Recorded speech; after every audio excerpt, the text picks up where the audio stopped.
to history in the shadow. This incident occurred about 3,500 years ago. After Pharaoh drowned and died, the sea cast out his body by Allah's command, while no trace was found of the rest of his army. Someone among the Egyptians recognized his body lying on the shore, and informed the royal court. Pharaoh's body was brought to the palace, where the courtiers applied preservatives and placed it in a coffin with full honor and respect, preserving it carefully. During the mummification process, they made one mistake. Since Pharaoh had drowned in the sea and remained in the water for some time after death, a layer of sea salt had formed on his body.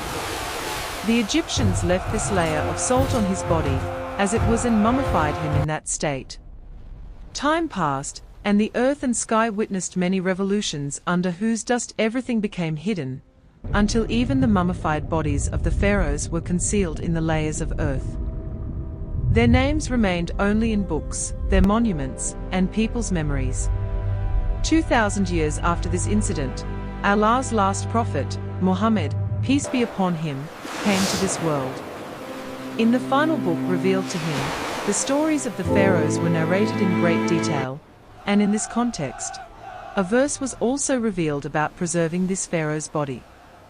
While all the faithful firmly believed in its truth, they were unable to understand where the body of this claimant of divinity was preserved and how it would be made a sign of warning.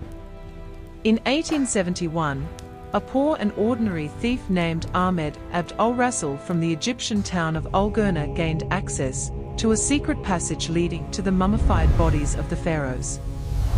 Ahmed Abd al-Rasul used to steal and sell antiquities. One day, while engaged in this activity near the banks of the Nile at a place called Deir el-Bahari, he discovered a secret passage.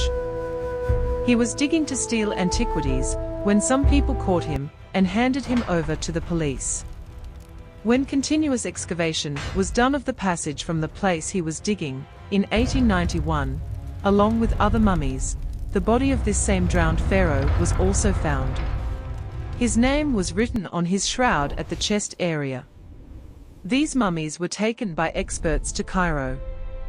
When these mummies were examined in detail, the layer of salt deposits on the pharaoh's mummy confirmed that this was indeed the pharaoh whom Allah had drowned in water and brought to a terrible end. This was a major event, and archaeologists and scientists from around the world flocked to Egypt to verify it. After conducting various scientific tests, scientists from around the world confirmed that compared to all other bodies, only Pharaoh's body had a layer of sea salt deposits on it. After this confirmation, it was declared to be Pharaoh's body and preserved in a museum. In 1982, when Pharaoh's mummy began to deteriorate, the Egyptian government at that time requested the French government to save Pharaoh's mummy from deterioration, and also to determine the cause of his death through modern scientific methods. Accordingly, the Egyptian and French governments together arranged to take the mummy to France. When Pharaoh's body was brought to France, the French president of that era was personally present at the airport along with high government officials, all ministers, and military officers for the reception. Pharaoh's body was received like a great living king, and military units gave salutes. Pharaoh's mummy was handed over to a team of expert doctors. This team was led by Dr. Maurice Bucaille. Through microscopic tests, all organs of the mummy were carefully examined, and it was found that sea particles were still present in his body and organs, and the cause of death was also drowning in water. A king's death by drowning. This was surprising for Dr. Maurice. When he tried to learn more about this mummy, he discovered that the circumstances of this king's death are recorded in detail in the Quran, the book revealed to the Muslims Prophet Muhammad, peace be upon him. He knew that the country where this body was found is an Islamic country, so compelled by curiosity, he went to Egypt. Being a scientist, he met with a scientist from Egypt in this matter. This scientist opened the Holy Quran and recited word by word the translation of verses 90 to 92 of Surah Yunus to him. Pharaoh's claim of divinity, his drowning and death in water, then the extraction and mummification of his body from the water, then the rediscovery of the body, and then the preservation of his body again in the modern scientific era, all pointed in one direction and were very clear.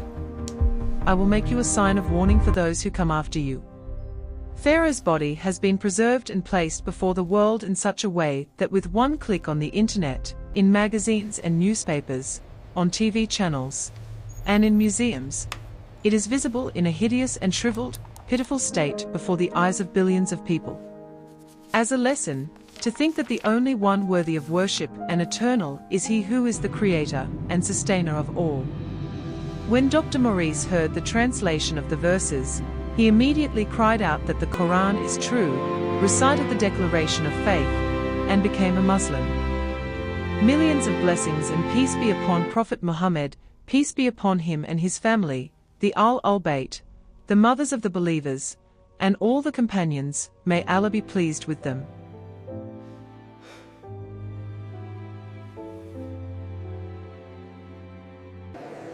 Look at the detail in this beadwork. It's incredible they preserve the colors so well.